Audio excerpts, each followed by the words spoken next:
How did the compass become the tool that changed humanity forever? Its journey begins not with exploration, but with mystery.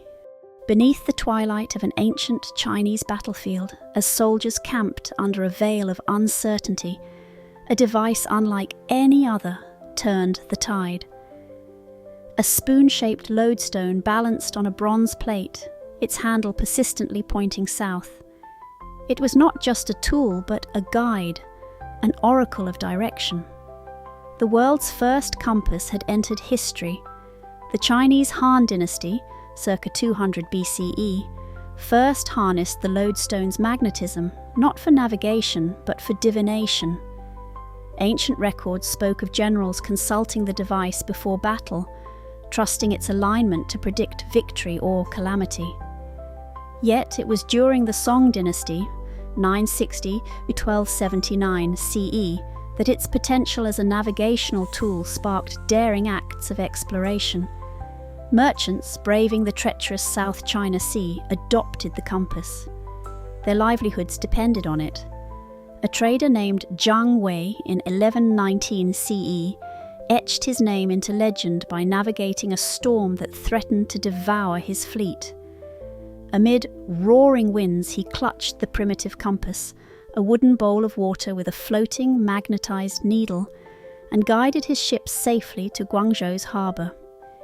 His survival marked the beginning of the compass's shift from mystical artifact to essential tool. Word of the compass travelled west along the Silk Road, carried by traders who whispered of a magic stone that knew the cardinal points. By the 12th century, Arabic scholars like al-Idrisi wrote of its use in the Mediterranean, describing it as essential for navigating the open sea.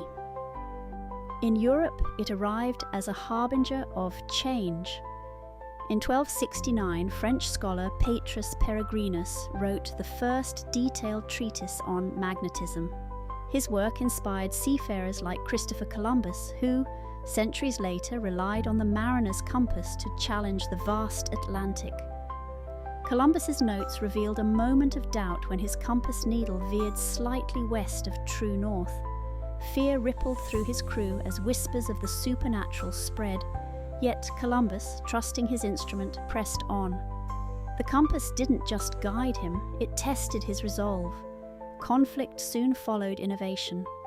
During the age of exploration, rival nations raced to perfect navigation.